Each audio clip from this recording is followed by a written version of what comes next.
watch How? this? How? How? How? How? Ew, how do you watch this? Dude, I'm gonna pee my pants. Hi, you're listening to How Do You Watch This? I'm not redoing that. A movie review podcast where each week we give each other a movie to watch in the genre we love, but they don't. My name is Demi and I love horror. My name is Megan and I love romance. And this week's common thread is Bad Boss. Bad boss. Sexy. Mine is a little bit, not with the boss though. Ooh, yeah. No, he was not big sexy. big egg. So the movie I gave Megan to watch was The Boy. And the movie I gave Demi to watch was The Hating Game. Yep. And I think I'm starting. Yeah, you're this starting. week. Okay, great. So The Hating Game. I'm so curious. So this is, I don't know if you know, this is based on a book. Yes, I was gonna ask you if you read it. Yes, of course. Is I it read good? the book. I loved the book. Okay. So the book came out and I read it in like height of 2020. So Yeah. literally the world's falling apart. Yes. Just to set the scene for you. And this was like, this book just like, it was like an escape. It was one of Yeah. the first like big reads that I like got drawn into. And it was like, I was very much so enjoying myself. Okay. I have a few facts about the book. So one, Mhm. very well rated. Better than the movie. Yes. So it's high. It has a cult following. yeah, so I feel like I'd actually enjoy the book. I think you would too. I would recommend it to you. Okay. It's a contemporary. Yeah. Enemies to lovers. I Right. think I did reread it last year and I was like, I didn't love it as much as the first time I read Yeah. it. I think part of that is because I already obviously knew everything that was gonna happen. Right. And then two, I think everything from the year 2020 is in like this weird sort of like isolated realm of its own. Yeah. That's fair. Yeah. And then the other thing is that apparently this book is considered the big book to really bring in that rom-com boom of books. So it was like considered Yes. like that was like the book that really brought out a lot of rom-com books. That's what to the forefront. Yes, that's because that's where I was saying, like, I feel like this was one Mhm. of the first Yeah. big books that I was reading. And that was like when Book Talk was kind of blowing Yeah, up. And it was one of the first ones where like everyone's talking about it. Mhm. And there's like people are obsessing over it Yeah. and it's getting really excited. And so that was definitely like very early on at that time. Yeah. And I think, romance novels have always been very popular, but they're Yeah. like really experiencing a moment Big right variety now. of it too. Yes. So there's so much more Mm-hmm. that and like really well written romance, because I've been a romance reader for a really long time, Mhm. and then you run the gambit, and there's some that are not as bet. well written and some that are just really, really well written books. And this Yeah. is a book that I really love her style. Yeah. So so if you had not read the book, this is based on a book. So the genre is rom-com. The director is Peter Hutchings, which I feel like a woman should have written that or directed this if it was written by a Fair woman. enough. But anyway, year release 2021. And my snapshot is Lucy and Joshua are two co-workers who hate each other. Then they realize they don't hate each other. But then they do. And they don't the whole movie. Yeah, fair enough. Yeah, let's get into it. I'm really, really curious. So the start, you get an idea of who the main characters are. So it's Lucy and Joshua. And I kind of like the way it's presented. So their desks are across from each other. And Lucy's side is all warm tone colors, a lot of oranges and reds. And then Joshua's is all blues and grays. So you know warm versus cool. They hate each other. They conflict. They're not working together. Yeah. And they're just kind of like just eyeing each other the whole time. Like they just despise each other. I'm like, okay, what's the drama here? Like, Lucy has the biggest green eyes I've ever seen in my life. Unreal. In the book, she has like cornflower blue eyes. Okay. So Yeah. one of the things I liked in the movie is that like every element that like ties in, because the color of her eyes is very important. Yeah. Yes. And they just adjusted it so that it matched the actress's eyes, which was nice. for. Yeah, no, she was very cute, very pretty actress. Joshua's fine looking. He reminds me of Dorian Gray, Yes. but not as hot. He's very clean cut, which has Yeah. never been like we've always been. Yeah. You and I both have a it's- very similar He's type, very I think. tall. Yeah. We'll get into it. He's chiseled. Yeah, Like, I think he's attractive. No, I he's think not ugly. attractive. You know, it's It's just if I saw him on the clean-shaven street, has never been my yeah, I don't think he go-to. would like get my I don't think he'd get my attention. I think he would get my attention, but I think that a lot of people will be able to get my attention. He just like, I don't know, he just, for me, is just like white guy. Yeah. You know, but Okay. like he is good looking, you know. He's just like, there's nothing special about him. But that's just me. Okay. So Whatever. everyone has different tastes, Megan. And I'm not saying he's I'm ugly. not. He's No, not it's ugly at fine. all. It's fine. Stop getting defensive. Stop yelling at me, Megan. I'm like sobbing in the corner. So they are so the Lucy is narrating, and she's pretty much saying how hating someone is the same as loving someone, which is wrong. But she's pretty much saying like it's a lot of the same type of feelings. Like your heart rushes and it's like beating really fast, and your like blood boils, and it's like a lot of similar things. And she's pretty much saying like how much she hates Joshua. And part of it is that, so she was part of Gammon Publishing, and he is Bexley Books, and they merged the companies. She's never seen him smile. And the first day she was like, hello, like, my name is Lucy. We're going to be working together. I got you this plant. And he just like walked away. Like, he didn't say anything. And I was like, okay, a little rude. So I think after that, she was just like, this dude sucks. He's a total control freak. He's very much like needs everything a certain way. And she's not like that at all. And she's noticed that he's worn a specific color every day of the week. And I'm like, okay, you're noticing a little too much about this man. Yes. Like, I can tell you're very observant of this man. And she's also upset because he fired some people that were her work friends, but you know, it's merging. So obviously you're going to lose people. You're going to gain people. So she's just like upset with that. She's like, I don't have any more friends anymore. Yeah. And then Joshua doesn't like how nice Lucy is. So Lucy is kind of seen as a bit of a pushover. You know, she's very, very nice. Very much like how I would be in a work setting. Yes. Like, I have no backbone. Yeah. I would just let everyone walk over me. I'm the same way. I'm so fake with it. Like, behind the scenes, I know. I'm like, I'll be talking with my coworker and I'll be like, da da da da da. I will never do that for them. And then they come up and they're like, can you do this for me? And I'm like, I'll do literally anything for you. Just say the word. Yep. So that's, yeah, we can both relate to Lucy. Especially this one woman in the office very much is like, Yeah. taking advantage of Lucy. And so Joshua definitely is just like, you know, you're too nice. And he, you know, the beginning, they're banter. They just are constantly just at each other's throats. And I thought they had like enclosed office. No, it's open. Like, it's open, and there's a lot of complaints. And I would complain too if I had to hear this bickering all the fucking time. Yes. So they're just like at each other's throats the whole time. And then we find out that they're hiring a managing director, and they're looking to hire from within, ideally.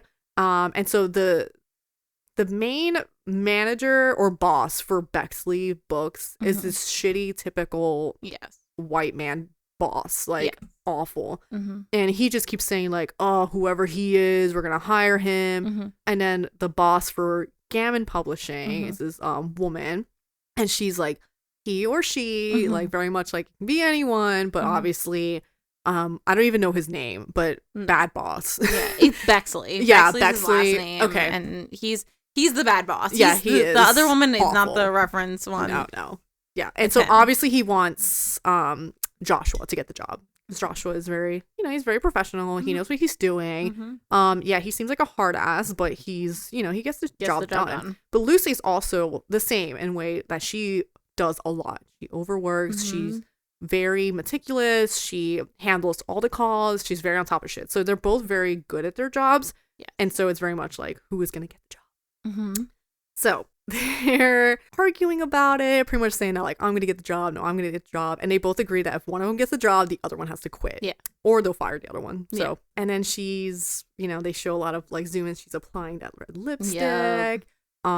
Couldn't be me because it's very heavy. I mean, it's beautiful, red lipstick. Dude, I used to be really, red I feel like lipstick it would be girly. everywhere. She's just putting it on. I'm like, there's no setting. Yes. There's no like. No, that used to be me. I literally one time back when I was thinking about this the other day, when I was home from college and I went to church with my mom, one of the ladies who had to clean the like wine cups after you sip them went up to my mom and was like, can you ask her not to wear red lipstick to church? Because it was it made a mark on the glass. And she was able to clean it off. But she definitely just didn't want me wearing bright red. Like, I was wearing Vixen red lipstick in that's church. sinful, Megan. I know. How dare Are I? you trying to seduce Jesus himself? Crazy. I wish. Oh my god. He wouldn't have me. I love that you're wearing bright red lipstick to church. Yeah, I mean, such a vibe. Dude, that was like everything you need to know about College Megan in just a moment. Oh, it's perfect. So we learn more about Bexley and how shitty he is as a boss. And they get a new book that they're publishing, and it's called Stripping Time. Mm-hmm. But Bexley agrees on a cover of a stripper, Yes. like a woman's with a bra, because he thought it was stripping time. Right. Not stripping time. Right. It's a book about archaeology. And so Lucy's like pissed because she's like, this is awful. This is like such a terrible cover. It has nothing to do with the inside. And you know, like she's pretty much saying that, and Josh is just like bickering back with her and kind of like messing with her back and forth. And so this happens close to Thanksgiving now. And so she's heading home, and there's like a weird scene of a man dressed like a pilgrim with a full turkey. I do that's not like, even remember that. He's just waving to her with the fucking bare ass turkey. It was very weird. I'm like, I do not remember. I don't know why this is here. But like during the bus, she's looking at people like couples, and you find out she's like alone. She, you know, her parents are away. She doesn't have many friends, it seems like, outside of work, and she doesn't have a boyfriend, obviously. What she does have is a very big Smurf collection. Yes. Which is a little weird. You know, I can't complain, or I can't say anything because I also have very niche loves. Yeah, so you really can't say anything, but it was very I don't know, it's just a strange decision. it's played up more in the book. Okay. And it kind of has to do with like I believe in the book growing up her dad called her like a Smurf, and like so her parents started this tradition of getting her like the little figurines, and it just became like this thing that she always did, and I think it like reminds her of home. Yeah. Well, that makes sense. Yeah. Because I was like, that's an interesting, you know, Smurfs. Like, yeah, okay, I guess. And so, yeah, she's a shorter woman. Joshua calls her Shortcake. Yeah. And so she's at home, and she's like on like a Smurf website. Yeah, I think she's writing Smurf fanfic. Yeah. Which Josh makes a joke about. Yeah. About her just like being alone at home writing Smurf fanfiction. Yes. And that's exactly what she's doing. So I thought that was like really funny because I can't imagine anyone writing Smurf fanfiction. But there must be someone. I'm 100% positive. Absolutely, it's just funny.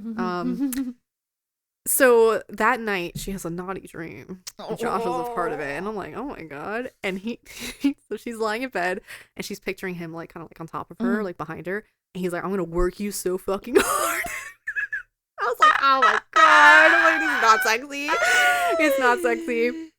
But she like wakes up and she's like, shit. So it's obvious she has this sexual attraction to him. Yes. And it's obvious that he also has an attraction to her. And they're just playing this hating game. Shut up. Goodbye. I think we're done here. Mic drop. So she shows up to work next day, like very sexy clothing, like a very short. It doesn't seem very work appropriate. Yeah. But it's just very short. It's covering, but it's short black dress, and she's got these like big heels on, and she trips immediately. And so she's been a lot more clumsy than usual. She's like hitting her head on shit, and Josh was like, "Why are you being so weird today?" And she's like, "Oh, I just like had a weird dream last night." And he was like, "Oh, you had a sexual dream, like sexual fantasy?" And she's like, "Maybe." And he was like, "Was I in it?" And he's like, "No." And so she's like trying to like get in his head at this point. So it's seemingly not working, but then she says that she has like a date because he brings up, he's like, oh, you got a hot date, and she lies and says yes she does at the AC at 7:00. So Josh was like, oh, I'll also be there at that time, and she's like, shit. So she goes to talk to her friend Dan, and he is leaving the job. He's gonna have his own like graphic design embarking on his own. So they talk a little about that, and she was like, hey, you know, if you're not busy tonight, like, you know, do you want to go out and to the AC at 7? At first he says he has plans, but then she kind of like spins like, oh, like this is the only time I'm not gonna be busy, and he's like, okay, I can switch things around. So you could tell he like likes her, and so she has an official date, so she's not lying. And then at one point, Josh like leaves his desk and Lucy goes over to like look in his laptop. She tries to get in with the password like I hate Lucy. Yes. Lucy is terrible or something. And she doesn't get in, obviously. And she looks in his planner and sees like a little tally. I think it's like says like D and like a bunch of marks. Yes, yeah. And she's like, "The fuck is that?" And she manages to like leave before Josh gets back, but he knows that she was like snooping around. Yes. And they leave to the elevator, and this is my most memorable scene. Hell yeah, it is. Yeah, this is everyone's most memorable scene. Yeah, it's pretty wild. So he's like, dude, when I read this in the book, I passed away. I was like, I can't imagine. Like just seeing it, I was like, cool. I know. Like, okay, come on. Somebody, where's the fan? And turn on the AC. I'm like sitting with my sons next to me, Hope and Diego. I'm like, close your eyes. Don't look at me. So. He's like, what are we doing? And I'm like, oh. And he's like, do you really hate me? And they just start like making out. And you know, it's a little hardcore. And he stops the elevator and they like make out. It's fantastic. It's a pretty cool scene. Yeah, I loved it. 10 out of 10 scene. 10 out of 10. It was pretty good. So then, you know, the elevator maintenance or whatever was like, hey, like everything okay? And he's like, oh yeah, I just bumped into it by accident. So they didn't get too far. I don't know how far they were gonna go, but God knows. Yeah. So he offers to give her a ride to the AC because it's raining. So they go in a car and it's like awkward. And she's being real quiet. He's being really quiet. And he's like, so should I just drive you home?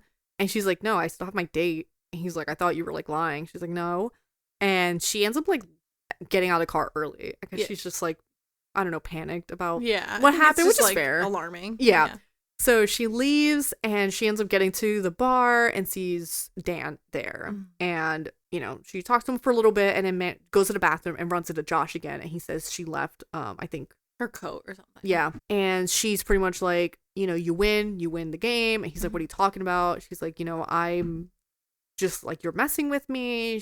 She's definitely like, I don't believe he's just fucking with her because why not? That's what she believes he hates her. So yeah. She pretty much says this to him. Josh is like, I'm, you know, and she leaves. So he leaves. She's back with Dan. And then Dan's asking, like, if Lucy and Joshua have something, like, going on. And she's like, no, definitely not. And he's like, okay, so is this, like, a real date? She says yes. So even though it's kind of not. Yeah. But they end up having some stuff in common. So her parents are strawberry farmers. And Dan's parents says, like, oh, like, my parents have, like, a hobby farm, too. We have, like, a bunch of animals and stuff. And it seems to be going well. And I feel bad for Dan. I'm like, obviously she doesn't care much about this guy, like in that way. So I'm like, but it seems to be going well. And then the next day she gets some roses. And the roses say, you're always beautiful, I think. Something like that. Yeah. It had something to do with like, she made a I mean, not to spoiler alert, but she made a comment to Josh about how like he makes her feel not beautiful or something like that. And then so she gets roses and it says you're always beautiful, but it's not signed by anybody. Yeah. So she just assumes that they're from Dan. Yeah, because Dan, the first thing he said to her was, you look beautiful at the bar. So it's like assumed that it was from Dan. So she thanks him and he sends like a goat gift in response instead of being like, I didn't send them. Because I don't think she said specifically like thanks for the flowers. I think she said like thanks for she says thanks or like thank you, and then he just said he sent like a weird response. So anyway, she has those roses. Next day at work, Joshua tries to apologize to Lucy and she's like, we'll just never talk about it again. Drop it. So there's this team building activity that's going on and Lucy's working very hard on it, and it's like a typical idea, icebreaker sort of that she's spend thinking time of together, but she's working hard on it.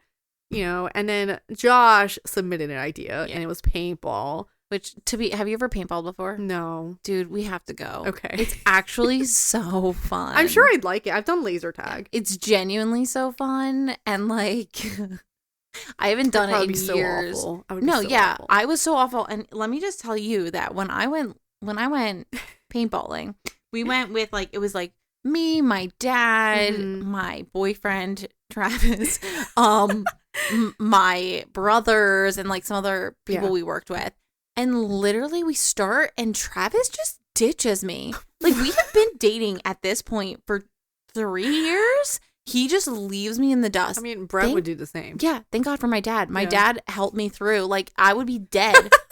in that field right now if it wasn't for my father who like of course showed me the ropes. He taught me how to army crawl through the bush. It's a really beautiful father-daughter. That's always gonna be there. Yeah. Always. Yeah, but men yeah, husbands? No. Brett and Travis would have been together. Yeah, exactly. Over protecting one of us. Exactly. And that's why traitors. I really was like watching the scene with Josh and just like, could it have been me? Wish that were me. Yeah. Anyway. Travis would have been like thrown me in the dust. And then shot you even though you're on the same team. Yeah. Anyway, we're jumping ahead. So Sorry, paintball, they do a coin flip and the paintball one wins. And Lucy fantasizes about jumping on a Josh and just fucking choking him out. Yeah. And I wish she did that because it's so funny. The way it was like filmed was like the shot was so funny. But anyway, that's super shitty because Lucy was working hard on it, and to lose to a coin flip is to Josh of all people sucks. So next scene, they're getting ready for paintball, and Lucy and Josh are on the same teams. And Josh notices that Lucy's looking a little pale. He's like, "Are you okay?" She's like, I'm fine. And, they're getting ready, blah, blah. Dan goes up to her and is like, just like being friendly and talking. Yeah. And you can tell Josh is kind of like, like being a little like jealous.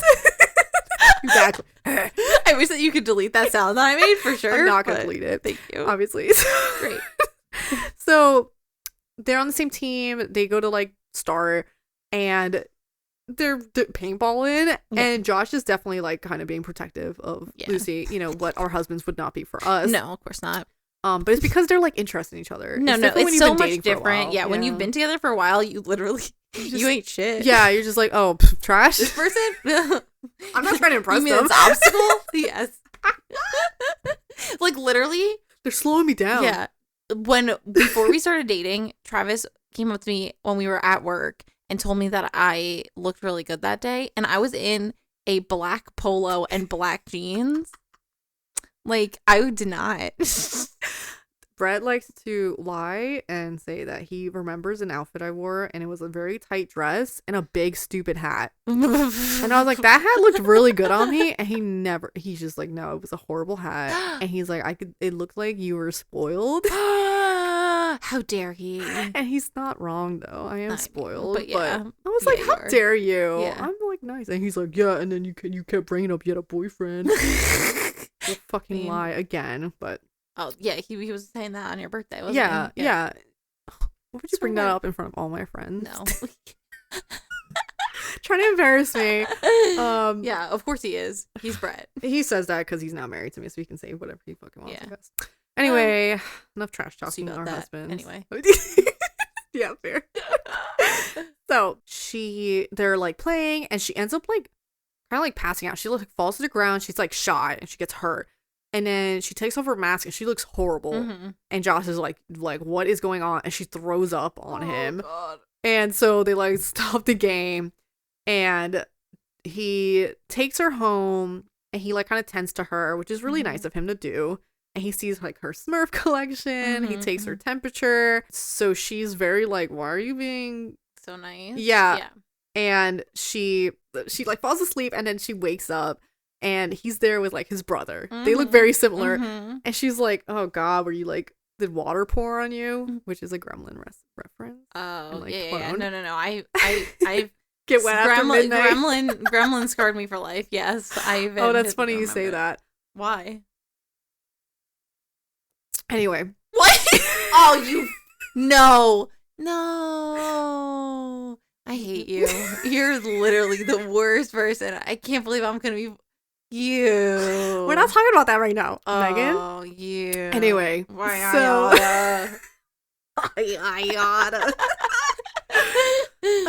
So, just down the road eventually. Anyway. Trash. You're trash. So, she's like, at first I thought that was his dad. It's his brother. His older brother. He didn't look that old. He was handsome. But it's just like, handsome. I just imagined his dad. You were envisioning like Twilight Carlisle. Yeah, obviously. It's his brother, and his brother is like a doctor. So that's why he called him over to kind of check on her and see if she's okay. And she's like, you're very handsome. And he's like, oh, thank you. Usually Josh gets like, is told he's the handsome one. And she's like, can you tell me anything like embarrassing about him? Mhm. He tells her that Josh used to dress up like a dog and have their mom walk him around the block at 12 years old. And like, she's like dying. Josh is like embarrassed. He's like, that's not funny. But it was very cute. And like, at this point, Josh is very sweet, like totally different person. And I was like, okay, like that's very nice of him to take care of her. Yeah. Obviously, he likes her. So, yeah. But it's just like a totally different person than what he was before. So then she kind of goes to sleep, kind of sleeping. And then the brother and Josh are like talking at the table. And he's like, hey, like you still haven't RSVP'd. Mhm. And for me, Yeah. I was like, Yeah. what do you mean you haven't RSVP'd? You're the fucking brother. And we find out why later. Yeah. And but then, you're like, this is at a that very moment, sensitive subject. I know all about that Yes. fucking drama. Yep. So Lucy and him talk a bit more, and you know, he was kind of saying that all his family are doctors and surgeons except him. Mhm. And so, you know, they're talking a little bit, and Lucy's like, I like the way you look at me. And she's obviously a little like dazed from being sick, but she's spilling a little bit. He's spilling a little bit. I was like, okay. So the next morning she gets up, she's feeling better. Josh stayed over and he's like been cleaning her house, doing all this stuff. And she's like, why would you do that? Yeah. And pretty much it's like a little, I don't want to say super rude, but she's definitely like being defensive because she's not used to Josh being like this. Yeah, I also feel like it would be uncomfortable to wake up and like your house has been fully cleaned by someone else. Like well, personally, as a messy person, like speaking on behalf of all messy people, should someone who I'm attracted to and yet feel weird animosity towards come into my house and clean it, like I would have been like super embarrassed. I would have been embarrassed, yeah. So she was definitely came off that way, and so he was like, fine. And he like leaves. The next day at work, Dan goes up to Lucy and he like asks her out on another date. Yeah. And he's being a little forward with her, and I think he's kind of showing off in front of Josh because he feels like Josh and her kind of have something. And I'm like, Dan, don't be weird. Yeah. I was like a little, you know, on your side, feeling bad for you. And then she finds a rose on her desk with strawberry juice, and this is because she brought up that when she was sick, her parents would give her strawberry juice. Yeah. So that was a really nice thing that he remembered. And then she realizes that he was the one that sent roses from before. And she says that to him, and he's obviously like, whatever, because when she first brought that up, she said that Dan sent her flowers. Yes. Which was a lie. In that moment would have sent me into such a, oh like, my if God. I was him, no. Yeah. That would never, it wouldn't have happened because I would have been like, it was me. It wasn't Dan. It was me, bitch. If I was Lucy, I would have faded into existence. Yes. Like, I would be gone. No. I could not work in front of him. I'd be like, I need to move. I need to move desks. Mm-hmm. So, a little later, she's talking to her boss, the nice one, and she's pretty much asking, like, how much of a shot does she have at getting a new job? And the boss is like, you know, you're an excellent employee. Like, I think you have a great opportunity to get this job. And pretty much says, you know, go for it. I believe in you. Whatever. She's very nice, very supportive. And like, anytime there's like a sexy scene, there's like royalty free music playing. Shut up. And like the subtitles will say sexy music. No. Stop. I hate it so sexy much. jazz music. Stop. Dude, I was like dying. It would really took me out of the mood. So I say that that's why because I don't the put next on scene, the subtitles. I need it because I can't hear people. No, I get it. So- I get it. I'm not judging your. But you get great things like that. So No, I know. Fair enough. which is funny. So I say this because the next scene, she like is trying to talk to Joshua, and he's being very like, I don't want to talk to you. And she pushes him to a closet, and she overheard him talking to his brother about the wedding, and she's like, I'll go with you to the wedding. I owe you one. And she's like, I want you to kiss me and like put your hands on me and all this shit. I'm like, oh my God, you guys are at work in the closet. And it's like, he pretty much says, go kiss Danny. And I'm like, and he's like, I don't want to be an experiment before you settle with Mr. Right. And so he said, go kiss him and then come back to me and tell me that no one kisses her like I do. And I was like, dude. God damn. I'm like, when? Okay. Is it the middle of summer or is it just me? So like that was wild. Yes. So he does not kiss her and like leaves her there. So then Lucy does go on this date with Danny, and I'm like, Lucy, don't go on a date with this man. You already know. No, but you know what? I'm about it though. Yeah? Because I think that she needed that confirmation. No, I mean, that's fair, but also, like, she Yeah. already knew. No, I know. I mean, I feel bad for Danny. Yeah. I'm not going to lie to you. Like, I feel bad for Danny. Sorry. So, you know, yeah, I'm not totally like Lucy's bitch. It's just No. like, I'm like, you already know. You Yeah. already know. But she knows, you're right. but she needs to have Mhm. that proof. She goes on a date and she's like, you know, we should kiss. Mhm. And so they kiss and she's obviously not feeling him. And so she leaves and goes to Joshua's house. And, you know, he invites her inside. And, well, first they like kiss out front because she tells him that no one kisses her like he does. Yeah. So that's the confirmation that he needed from her. And so they go inside and his home is gorgeous. It's like the Stunning. brick. Like, I wish, bitch. Yeah. And I mean, they're probably in New York, right? Like, I don't think they ever I confirm couldn't, it. yeah, I couldn't confirm what city it was. I don't know if it was New York. But it's definitely a city. And Yeah. any decent apartment in the Oh. city. That obviously costs a lot of money Yes. to have a house like that. So she's looking through his house, his books, and she realizes there's no books from Bexley Publishing. And she's like, you're a canon. Oh my God. Yes. So she's learning a bit more about him. And then she finds like a medical book and he tells her that he went for a year. Mhm. And so they go into like the bedroom and she's very like forward and they're laying in the bed and she's like, oh, we'll play like truth or dare. And she asked him why he quit medical school. And he said that after like 2 months or something, his dad took him to like a coroner's room and then he puked inside a dead guy's stomach. Yes. So obviously not cut out to be a doctor. Which is fine. No, But it's not for everybody. yeah, it's not for everyone, but apparently his whole family are doctors, so he feels, you know, not Right, as like good the about brother it. that came over, then Yeah. he was a doctor, the dad's a doctor. Yeah, It's and we like find out this- more about their family. That makes me so mad. So then the royalty-free music starts playing again. And, you know, she's being real sexy and, like, getting on top of him, and she's like, we should just release this sexual tension. And then Josh kind of is like, it's getting late and you should go. So obviously her saying that triggered something in him. Yes. And so he pretty much kicks her out. Next day at work, tensions are still high, obviously. Yeah. But Lucy's trying to focus on this presentation that she needs to do to nail this job position that she wants. Right. So she's still talking to Dan. She pretty much told him, you know, like, we're friends. Like, you know, this is how it's going to be. And Dan understands. So good on Dan for just being like, you know, yeah, like, we'll be friends. He's going to help her out with some graphics for the presentation. And she's going to, like, you know, pay him for that. And, you know, they talk a little bit more about Josh. And Lucy's like, no, there's, like, nothing between us. And Danny's like, Yeah, he's like, okay. So then Joshua ends up showing up at Lucy's house. And he's like, hey, I'm picking you up for my brother's wedding. Mhm. And she's like, hello, what? And he's like, you owe me one. So, Yeah. so they end up going and they check into a hotel. Mhm. 2 rooms, but of course, There's only only one one room. And I was like, oh my God. And there's no keys. Yeah, that was weird. And that was They not. don't bring it up again. No, I don't think that was in the. It's a weird. In So I was book, like, is someone but gonna walk I can't in on remember. them? No. Yeah, no, that's terrifying. It doesn't. Yeah. So it was literally like a couldn't weird be me. scene. I would never be able to stay in a place that doesn't have No. a lock on the door. But okay. So they're in the room and he's like showering and she's at the mirror and he comes out and the towel's barely on. Yeah. I'm like, don't be a whore. And like, That would be a. Never mind. remember my mom listens to this, Megan. Be careful what you say. Backspace.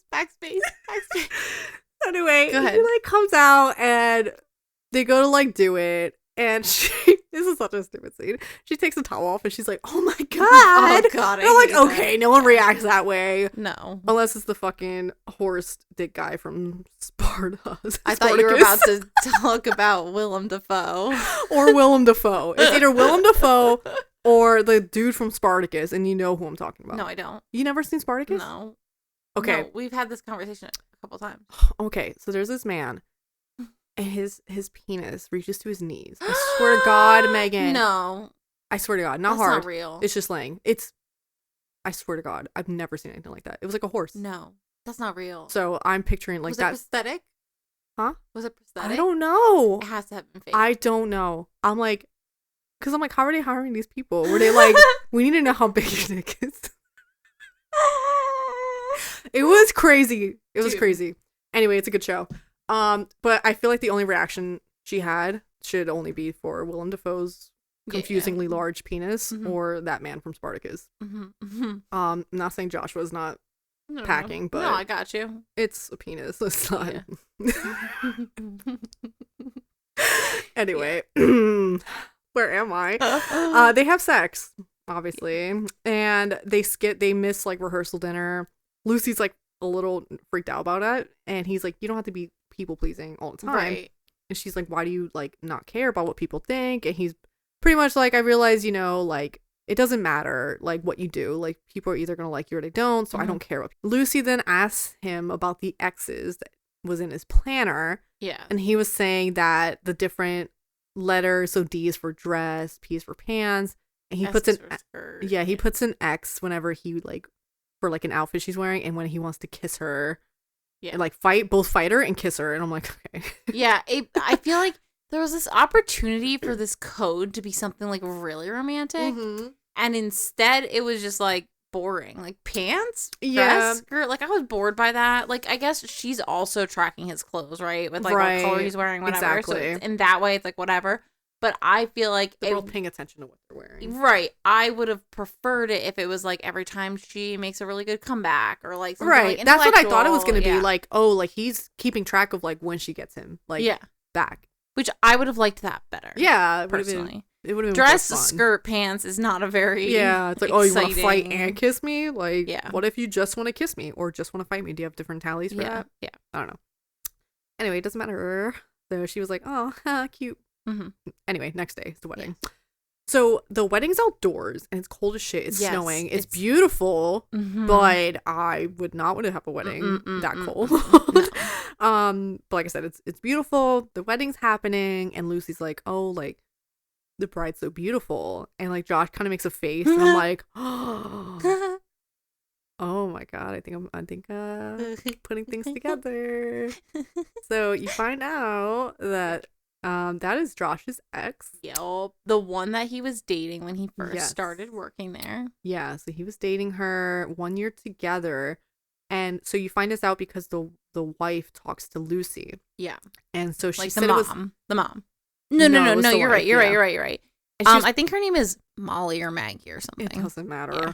She was like, oh, it's nothing super serious for a year together. Yeah, that's a long time to be with someone to then have them say it wasn't serious. And then to date their brother. Yeah, that's pretty rough. That's icky. Yeah. And like it's icky of the brother to like do that. Yeah. I don't know. I guess it sometimes happens, but like it definitely does year together with someone and then they move on to your sibling is a little off-putting. I personally feel like it would be very, very hard for me to get over. Yeah. Especially because it's different if you're like you had a little thing in high school or middle school. Yes. Like, okay, maybe. But like when you've had a serious relationship as adults. As an adult, it's a big thing. And so personally, I feel like that would be really hard to overcome. Yeah. But I also get that like part of the storyline is that he didn't really love her. Oh, I didn't get that. Oh, well, then let me fill you in. Okay. Basically. Yes. What you kind of get from the book is that like he was dating her, but it wasn't like deep feelings with her. And the reason why he brushed Lucy off was because he felt an immediate attraction to her, but he was dating someone else. And so he brushed her off and didn't smile at her back because he was like, this is someone. Okay.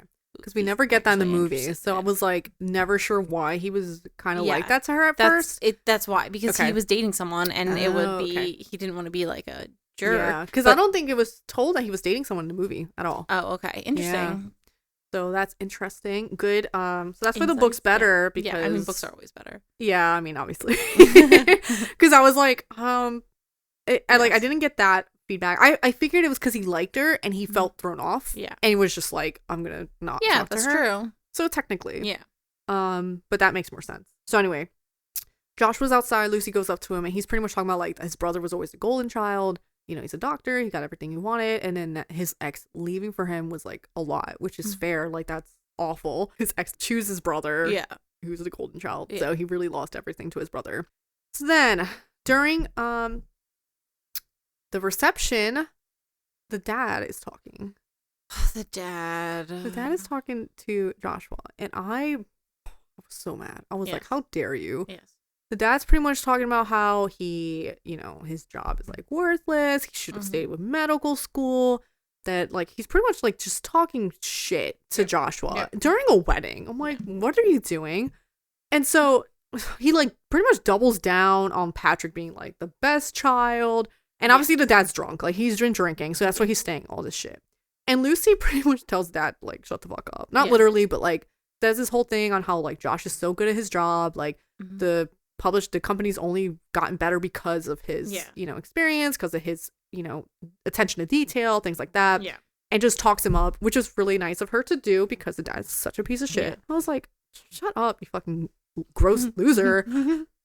So then they leave. And so they're like heading home, and Joshua kind of opens up to Lucy and pretty much says that a lot of women have told him that he was kind of a one-night stand type of guy. It's a little mean. Yeah, real little. I was like, damn. It's like, I didn't really see that from him, but I don't know. I guess well, you get that thing with the brother saying like, "Oh, Josh is the attractive one." Yeah. So like people are seeing him as like a piece of meat. Right. They're just not.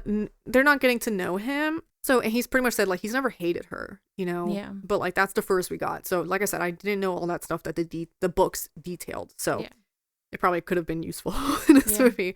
But anyway, they go to his house, and I forget what is my memorable and non-memorable. Oh, the scene I wanted deleted was actually the Smurf fan fiction scene. Oh, it was weird. Fair enough. I was like, what is like? It was a little random. So that was deleted. I just was like, did I say that? Okay. Yeah. Fair enough. So they're at his house, and he asks her to stand in front of the mirror, and he's like, what do you see? And she's like, oh, I see like me. And she's like, I see this wall, this like green color.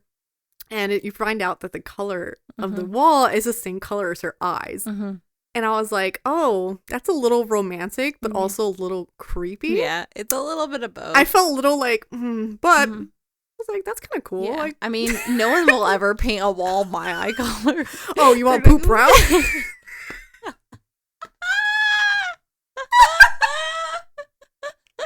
Brett's flirting strategy was to say that one of his favorite colors was browns. No, and I like to tell him, I'm like, you said that because my eyes and my hair is brown. Yeah. And he's like, no, I actually like brown. I'm like, that's a fucking lie. I'm like, stop. You're flirting no one with me? says their favorite color is brown. Who says their favorite? It's not. It's not. Like maybe like orange, like burnt orange or yeah. That's different.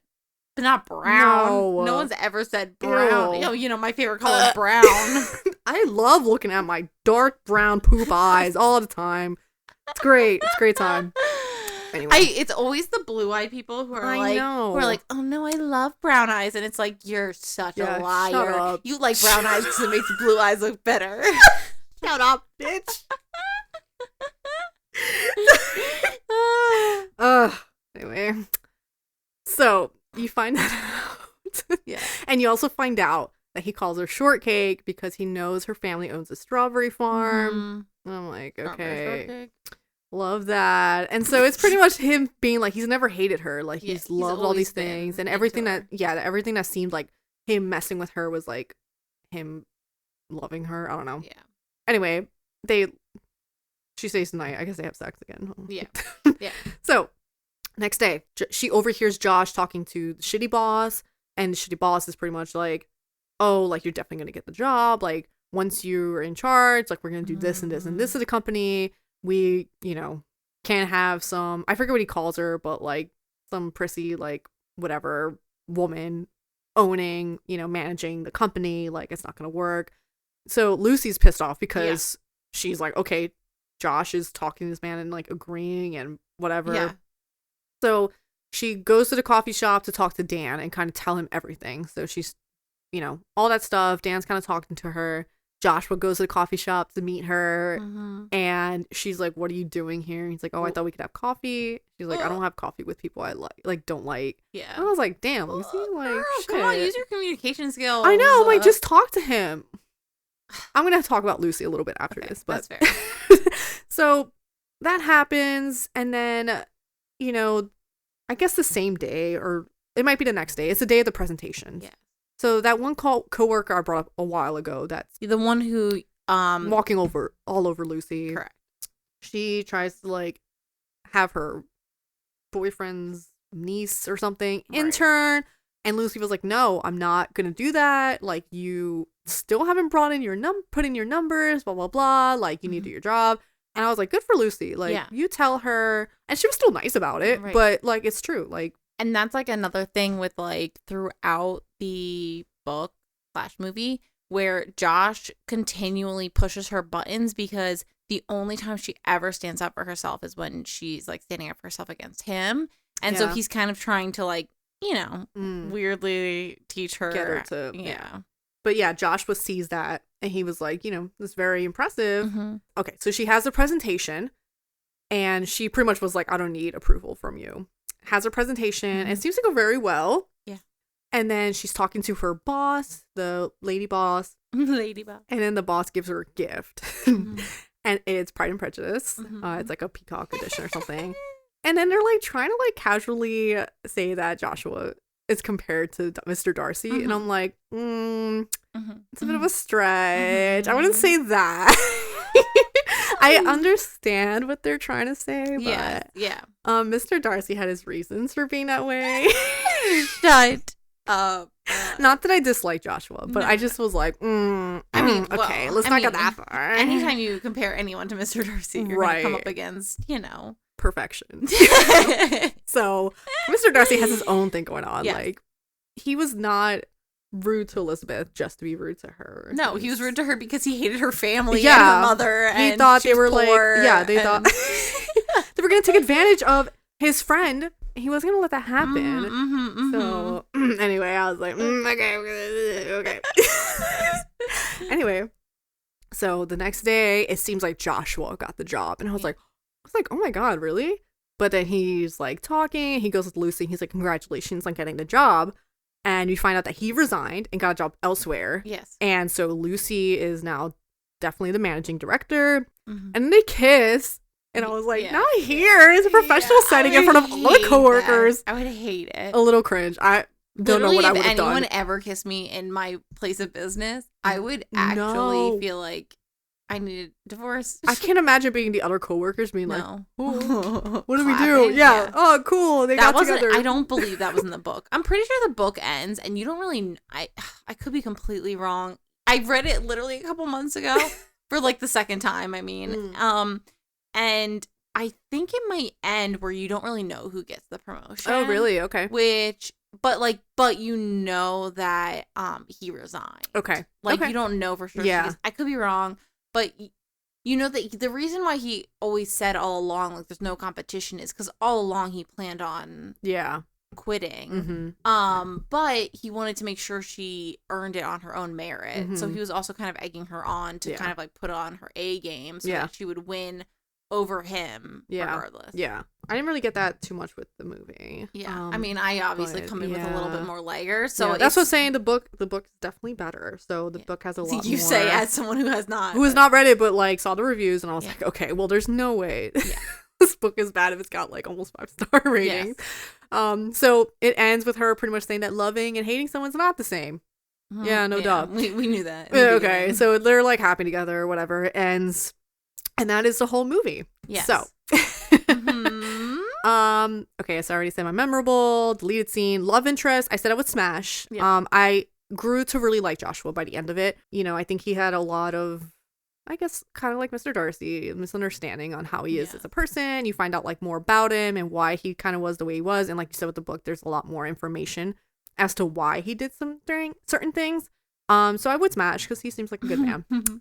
Side character, I said Dan, and I said I would smash. Yeah. It was a little bit on the passy side because he kind of made a friend zone remark, and I was like, yeah, that's kind of a flag, but also like, but he was being a friend to her, and he was helping her out with the presentation, and he seemed supportive. So I was like, okay, smash. How likely are you to fall in love with this situation? I said 6, which is a little low. No, I get that though, but. I just don't have patience like Lucy. I think there's also something, and like I have heard this said recently on TikTok, but the idea that contemporary enemies to lovers is just miscommunication, which is the truth. Yeah. However, enemies to lovers till the day I die. I agree. Yeah, and I think it's so with Lucy as a character, I thought she was good, Mhm. but it's very much all communication. Yeah, Like, it really that's all. there and yeah, you can blame some of it on Josh, but like I would say like 90% of it is just on Lucy just not Yeah. talking to him Yeah. and just assuming things. And I'm like, Having a conversation would have made fixed everything everything. easier. Yeah. But, it makes it way I mean, yeah, we needed the interesting. drama. We Yeah. needed the drama, so I totally get it, but yeah, it just like it was just wild Yes. to me. But Correct. yeah. So I said 6 because, if someone was immediately didn't say Right. anything to me and didn't accept my plan, I would have been like, okay. But I I would have literally been fighting with we him. would have worked it out already. I could not. Yeah. Who I am as a person, there Yeah. can't be animosity. I No. can't handle that. I would have just been like, okay, we're just like coworkers. Like, Yeah. I'm not gonna be like, I don't know. No.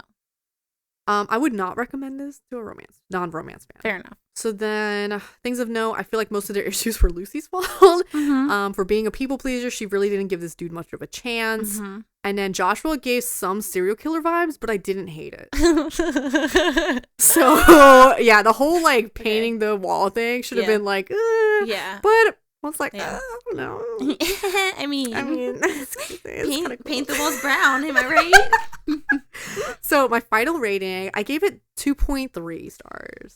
I know it's a little low, but like I feel like their relationship didn't grow as much in this movie as I would have liked. I didn't hate I really liked the idea. So that's why I'm like, I feel like I would really enjoy the book because I would love love the you to idea read of the it.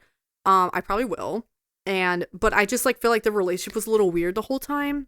Yeah. I mean, I feel like I only recently watched the movie, Mhm. even though it came out a couple years ago. And I'm always hesitant when it comes to movies after books. Yeah. I definitely I went into it with an open mind and I did enjoy it. Yeah. It was just, it's never gonna.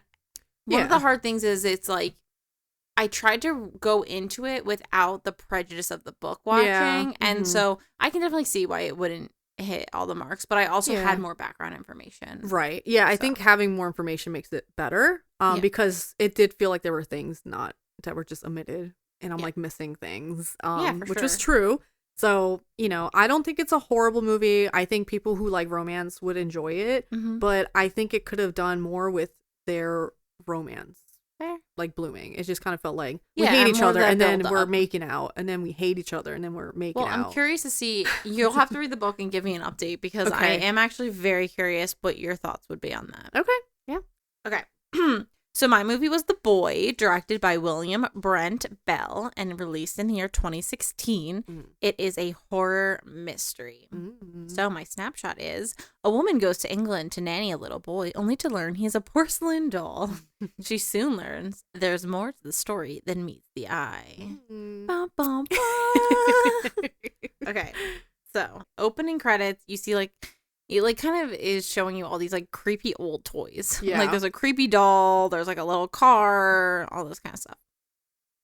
So you see that there's this car going up this driveway. It's a very, very long, middle of the woods driveway, and there's a woman sleeping in the back seat, and the driver is being gross and leering at her and Yeah. moves the camera to look at her breasts, which is come on, dude, what? So he ends up waking her up right outside this huge manor. And he's like, oh, don't worry, the Yorkshire paid already. So she goes to pay, give him a tip or whatever, which I am the type of person I would have just been like, thank you. Yeah, I'm out. Extra money, double paid. Sorry, I am ethical, I promise. All right. So the guy was they said wait in the foyer, but so she enters and she immediately takes off her shoes, which is common courtesy. Mm-hmm. I feel like in a manor house though, I wouldn't want to take my shoes off because it just feels wow, that's a fancy place. Anyone's home. I usually take my shoes off right away. But I think maybe it's the first time I go into a location, I'm a little hesitant. That's to fair. show people my if feet. I see shoes at the front door, I'll take them off. Yes. But if I don't see shoes, I'm like, Because some people are weird. They just wear their Yeah. shoes in the house. Yeah. And no offense to people, but I just that's fair. You're bringing grime and shit all over. Travis is very much I have a special shoes that stand by the backyard that I wear in the backyard, and he has special shoes for the outdoor world because he is not interested in bringing in dirt. That's fair. Yeah. Good practice. Yeah, so she was told to wait in the foyer, but she takes her shoes off. She starts going upstairs because no one's coming out to greet her. Yeah. Which couldn't be me. I would just find a I place would to have waited sit. outside. Yeah. Yeah.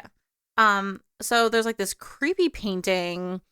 It was definitely like one of those like Photoshop generated artworks. But then she like looks in, there's like this kid's room that's like absolutely horrible. It looks like it's straight from 1935. Yeah. A wealthy 1935. Everything feels dated. Yes. Even though the movie, I guess it takes place in 2016. Takes place in 2016, and in theory, like the boy, what Yeah. is maybe the 80s, maybe yes, the 80s, 90s. These toys are giving the vibe that it was like 50s, 60s. Yeah. Mm-hmm. Which, whatever, they're wealthy, like upper class, so maybe they're like above electronic toys. There's no little like Playmobil guitars and shit. Yeah. If anything, they should have had it be like aged up a little bit, but whatever. We can talk about that later. So she's startled by this cute guy, and she like drops a toy and finds out he's the grocery boy, and his name is Malcolm. And so he's like leaving off all these groceries, and she's helping him unload them and whatever. And it seems like a decent, like a lot of carrots for two people and their young son. So he says that he's got a touch of the gift and that he reads chewing gum. And it's so like a weird flirting. Yeah, he's trying to flirt with her. He's basically saying like he's a little psychic, and he makes her spit her chewing gum in his hand, which, come on, dude. Yeah. Think of something a little bit like maybe he has a kink. Yeah. So he has this hypothesis about her, like, oh, just kind of being cutesy and flirting. She's like, oh, your read is way off. He's like, okay, one more time. You're on the run. There's something dangerous that's chasing you. And he's trying to flirt with her. Yeah. Not thinking that that's actually the truth. And right. Clearly it is. Yeah. And she is running from something that has happened to her. Mm-hmm. So he said, like, she asked for the scoop on the family. And he's like, they're nice. They're really generous. Mm-hmm. And she asked for, like, information on the son. And he clearly is at a loss for words. He doesn't really know what to say. And then the missus shows up. And I believe they're called the Hillshires or the Heelshires or something similar to that. She comes down the stairs and she's like, where are your shoes?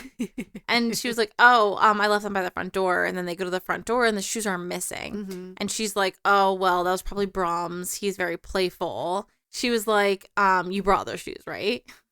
Yeah.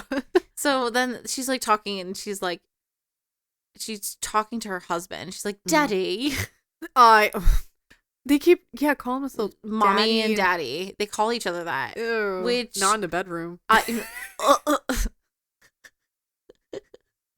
mean, I don't know. I guess with like my pets, but I don't say daddy. It's I don't say daddy. Dada, Poppy. Yeah, Poppy. Go see your papa. Poppy. Go see your dad. Yeah, go see your daddy. I think and it is possible that I've said to Ruby or Copy, where's Daddy? But like that's like talking to the dog. It's not like I'm telling Brett, Daddy. No, I couldn't. Out in the open, please. No, in public, in front of people. They're old school. I don't know. Maybe it was a thing, but like back in the day. I know that like my parents talking to each other, my dad would be like, "Mom, whatever." Blah, right. blah. I don't see myself doing that as a person. Like, I feel like, who knows? Because I never thought I would call myself mother to my dogs. I said, I'll never call myself my dog's mom. And really? I was adamant. What are you going to call yourself? Owner? I don't. Megan. Megan says this. Yes. No, because we used to go to our family friend's house, and like on Mother's Day, all they ever had was cats together. On Mother's Day, he would get her a cake. And I was like, I'm never going to be like that. Literally got Ruby, and I was just like, I'm a mother now. She came from my womb. I birthed her myself. She is my child. I would die for her. I am her mother. So... Oh my god. So I can't say, you know what, maybe I don't think I would say, like, be talking to Travis and be like, oh, Dad, can you grab this? But maybe I would. Who knows? Definitely not Daddy. No, I don't think I could. Well, we, contextually, as millennials, I think that Yeah, has that's been true. It's a ruined. different. They're in their 70s or something. Yeah, I had my dad listed as daddy on my phone. I had to change it because I was like, Yeah, my older siblings ruined it. I genuinely think I called my dad daddy until Yeah. I was Yeah. like in my mid-20s, and then my Yeah. sister was like, and I was like, Don't say that. oh, stop. I know yeah. I think when we were young, it was like Yeah. mommy and daddy, and Yeah, that's what it's you been ruined for do. us. So Really hate modern people. Why would anyone? I hate it. I hate it. anyway, it's weird in Anyway. this movie because they're old. Yeah. And their son is a doll. Yeah. So they're like, this is our son. And she introduced it, and it's literally a doll. And they're just acting like it's totally freaking normal. Yeah, like he's a normal child. Yes. And so Malcolm goes in and he shakes the doll's hand Mhm. and, basically demonstrates to her, like, how you have to act around this doll. And the way I would have run out of there, been gone. And Greta, like the main character, like laughed at first. Yes. Seeing the doll. Yeah, she was laughing. It was like a joke. Because... Fair? Yes. I'm like, oh, haha. Correct. So they're talking, and they're like, yeah, Brahms has rejected all of his other nannies. Yeah. And talking about his schedule. Like, you have to wake him and dress him at 7. Do lessons 5 days a week. Read with a loud, clear voice. Play loud opera music. Mm-hmm. You have to have dinner together. You can't throw the food away. Yeah. You have to clear out the traps with dead rats. And, they're saying, like, Brahms is very shy. Anyway, so all this information is being thrown at her. Yeah. And it's like, she's eating dinner. This doll is at the table with them. Yeah. And so the dad ends up, like, taking her out, showing her how to empty these rat traps, which are outdoor rat traps. I don't really know who's trapping outdoor rats, but I guess it's a serious enough problem. They've got to take it outdoors. I mean... Actually, I do know why. Yeah. We won't spoil it. I do know why. Yeah. Okay. We'll come back to it. Okay. Now, it clicked. So the father, Mr. Heelshire, he has a heart-to-heart with her, and he's like, I don't, he's kind of like implying like he knows something, it's weird. Yeah. He's like, I don't know how it came to this. It like started little by little, and it, now this is where we're at. Mm-hmm. And that night they're kind of like, she's standing outside the door, they're like saying their prayers with Brahms. And there's like this weird kind of moment where the mother was like, God bless Greta. And like the dad kind of like pauses. So it's just kind of like interesting. Like there's something's off. You can tell that something's off there. And so the mom is like, he wants you, Miss Evans. And so she's to like go in and like say goodnight to the doll and stuff. So it's very strange. Yeah. That night, she's on the phone with her sister, I believe. And her sister's like, this is the perfect situation. You need the money. Cole, you get foreshadowing about Cole. Cole has been calling nonstop, regardless of this restraining order. Mm-hmm. And so that there's this like past, there's this history. Greta needs to get away from the U.S. Mm-hmm. She needs money, and she needs to stay away from this guy, Cole. Yeah. And it seems like a good situation because it's like, oh, it's a doll. Right. I don't have to actually take care of this. This is great. I get paid a ton of money. You just fucking sit in his house. So yes, from the outside. Yeah. Yeah. So the next morning she wakes up. Brahms made a mess of the room. Mm-hmm. So she's like, wait till I tell daddy. And so basically, like, they give her the schedule and all the rules, and the mom's like, Brahms is not like other children. Mm-hmm. And, Malcolm is going to come once a week. He's going to deliver groceries. And they're kind of, like, making all these references. Like, it's been so long since they've gone anywhere. Like, the dad is kind of like, I'm sorry if I seem a little shaky. It's just been a really long time for me. Yeah. And he's like, be good to him and he'll be good to you. Mm-hmm. Is what they're saying about Brahms. And then the dad starts saying, be bad to him. And the mother's like, she'll be good to him. Okay. All right. Okay. So then the woman, like, the mother hugs Greta and in her ear whispers, I'm so sorry. And then they leave, which would have been my red flag. Right. Like, okay. Goodbye. I'm gonna get a hotel. Yes. And then I'll come when Malcolm comes to deliver food, take the paycheck. Such a good idea. And leave. Yeah, just hang outside the door. Just get Malcolm's number, get the money. Yeah, that's true. In the house. Mm-hmm. So she basically puts the doll in a chair and covers him, which is fair. Yeah, he's creepy. Yeah. she makes herself she packed away PB&J, and I will say that when I was studying abroad, peanut butter is not as easily accessible as it is in the US. So I could kind of understand her bringing PB. I don't know about jam. Jam I feel like is accessible. Yeah. But peanut butter is something that like it's way, way more expensive. Oh, interesting. Yeah, so very interesting. It's also probably like because they probably don't put as many preservatives, but whatever. Yeah, that's true. I mean, I buy all organic, but you know me. God knows what's in fucking the Jif. Yeah. Oh my God. Yeah.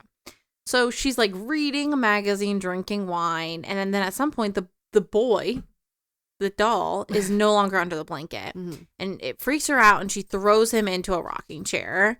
And then in the middle of the night, she's like hearing crying noises. Yeah. And she's like in this sexy nightie, and there's all these candles lit. And it's like, why are there candles lit? Why would you do that before bed? Yeah. Why are you in negligee? I was also very confused. I'm like, why are you wearing that? Yeah. Like, me? Like, yeah. So then she's walking by the painting. She's looking at it up close, and this hand reaches out and grabs her from her throat from the canvas. And she wakes up from a nightmare. And when I tell you that made me jump, it was a good jump scare. Yeah. I give it credit. I was already not in a great headspace going into this movie. That made it, I was like, I think this movie's actually going to scare me. Jackie was like, this is going to be kind of like a movie you laugh at. And I was like, I'm not laughing. When's that coming up, please? Yeah. Where's the funny parts? This doll's haunted. I'm having a great time. So she wakes up from this nightmare and there's crying noises again. And the boy is still in the rocking chair, but there's like a tear dripping from his face. And she's touching it and she looks up and there's like a drip in the ceiling coming down. So she's kind of like shaking herself like, okay, like. Stop being stupid. Exactly. So she puts him to bed and she sees an attic and decides that she's going to open it with this giant cane. Why? Don't know why. Nothing in this world would ever get me to want to touch an attic. Explore this giant house. I don't know anything about where the mother said, I'm so sorry before leaving. Correct. I'm like, okay, I'm not going to explore anything. Correct. She gives up. She plays some chords on the piano.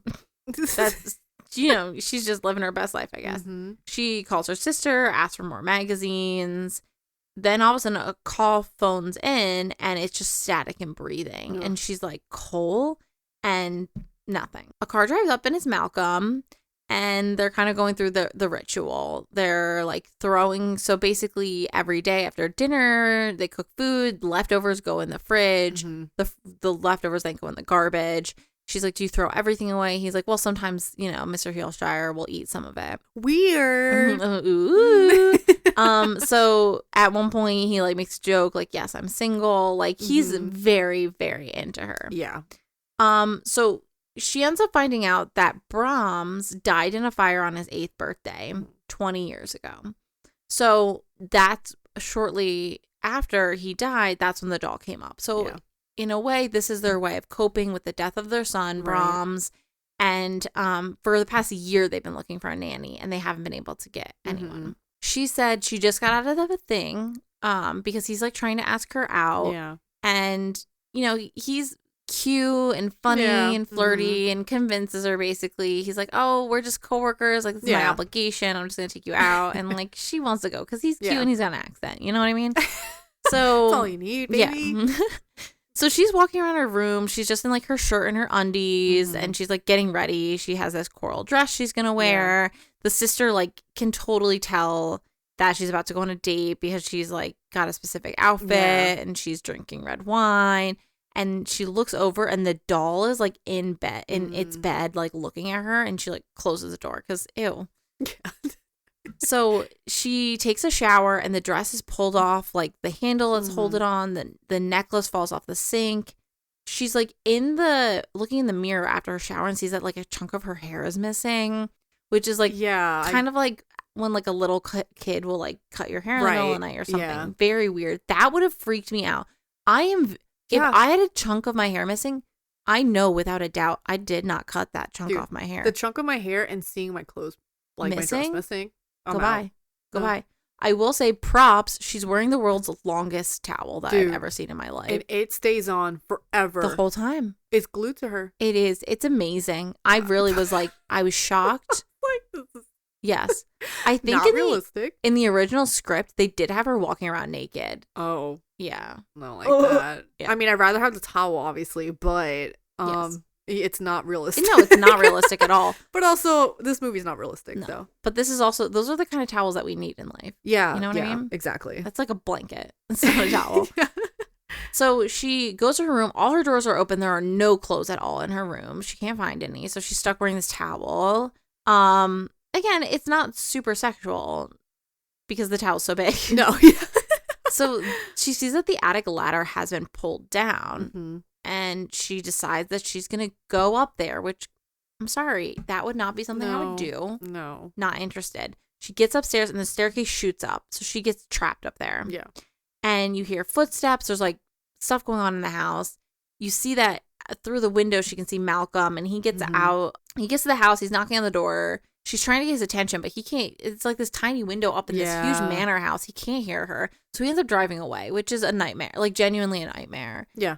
So she sees like this figure behind her. She gets scared, falls, hits her head, falls asleep, wakes up in the morning. Towel's still on. Towel's still on throughout. Like real MVP of this movie. So the figure was just like a dressing form that had like an old like outfit on it. And she sees a baby book. She's flipping through. She sees like the reference photo for the painting. And it's just like the parents with the true Brahms, the real boy. The staircase opens up. And she goes into her room. It's trashed. Like there's clothes everywhere. Clearly this was not done. She didn't do this. Yeah. A porcelain doll? Maybe. So Malcolm shows back up and she's like, look what happened. And you kind of like zoom over to the list of rules. Yeah. And it's like number 1 on the rules is no guests. And I was like, what's going to happen? So he checked everything. He couldn't find anything weird. And he's like, listen, I think you were just sleepwalking. And she's just such a stupid, like, what? Right. And somehow managed to get trapped in whatever.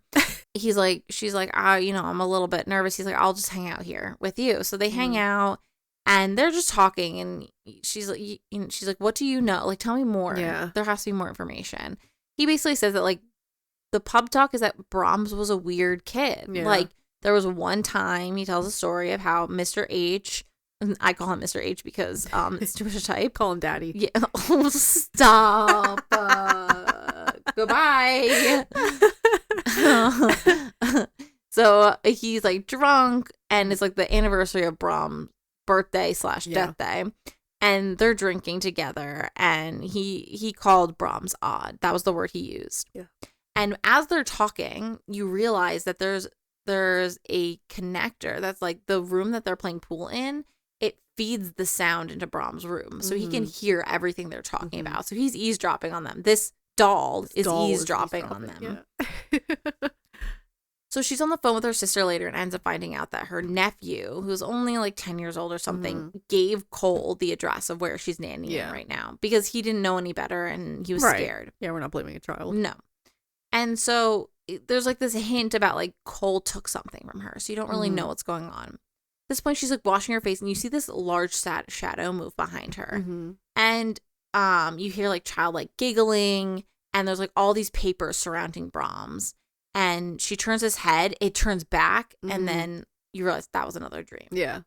So throughout this point, like, I'm constantly trying, like, watching this, trying to figure out. And I'm like, at one point I was like, is there a real boy in here somewhere, like, hidden? And then I'm wondering, is there a spirit? Yeah. Is the doll actually moving? Right. There's so many things that you're like, there's definitely something going on. Yeah. But you don't know what it is. So there's more giggling. And I was like, oh my God, I bet the parents killed Brahms and his ghost is haunting her. So her shoes that she lost day 1 are outside her door.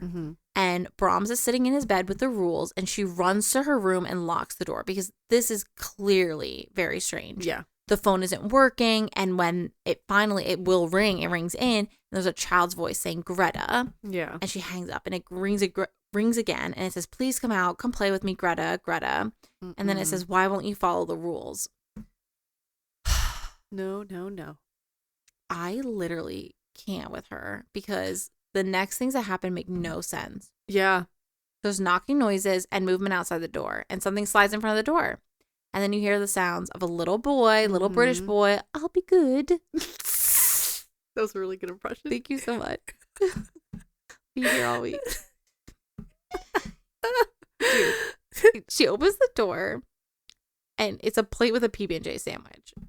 And I wrote, she is cracked. Because she's literally like cackling and she doesn't know what to do with herself. She's like beside herself because there's a PB&J sandwich and the doll is staring at her. And I would get my shit and leave. Yeah. I would Goodbye have forever. I would have murdered the doll. I would have lit it on fire and then left. Just in case it was, moving and it chased me. I would have light it on fire first and then leave. Yes. As someone who has experienced a haunting, I'm sure that is exactly what you would do. I've seen enough doll horror movies to know you burn them first. Right. She picks up the phone, she threw it, and here's the dial tone, so it's working again. She's like, is this what you want? Okay. She's clearly like giving in at this point, which is weird. Malcolm calls. She's trying to explain everything to him, and he's like, what is going on? Obviously, it's weird. She hangs up. Then you go and you see that the husband and wife, Mr. and Mrs. H, are writing a letter. They're basically like, goodbye forever. Yep. And I'm like, they're gonna kill them. Mm-hmm. And then they do. In the strangest way. They both grab really big rocks and put them in their pockets. And they hold hands and they walk into the sea. Into the ocean? Yeah. And sink. And they sink. And I'm like, there has to be less stressful ways. I feel like there's and then I'm watching it with Jackie on Discord, and she's like, yeah, she's talking about her husband, and she's like, yeah, he said that's like one of the most peaceful ways to go. I was like, that cannot be true. No, that you're cannot drowning. Be true. Apparently, that's like burning alive. I know. That's what I would think. And apparently it's just uncomfortable for a second and then you have relief. No. And I'm like, no, sorry. I don't believe that. I don't believe that. And we're not about to debate the proper ways to kill yourself because no one should do that. And that's horrible. Yeah, right. Talk to a therapist, please. Yeah, first. that's... But I don't see how that's possible. No, I mean... It sounds horrific. Yeah, it was just like a... I don't know. That's a nightmare. It looks visually like fear of mine. It's like, oh, they're walking together into the ocean, and but it's like, strange way to go about it. And also very strange to do this. They are finally on vacation, and then they decide to end it all. Yeah, 20 years later. Yes. So you're like, this is interesting. What's happening here? Yeah. So she starts taking care of Brahms and doing everything, and they're in the lessons. The phone rings. She ignores it. She still doesn't kiss Brahms goodnight. Yeah. She's playing the piano, and Malcolm shows up and she's like literally taking care of Brahms. And I'm like, this is so embarrassing for you. Yeah. I can't imagine. But also, I guess it's your fight or flight, right? Yeah. So she's just like, I'm going to take care of him and he's not going to hurt me. Yes. And they said that. So it's like, okay, that's reasonable. Yes. If you're going to stay, I guess. Mm-hmm.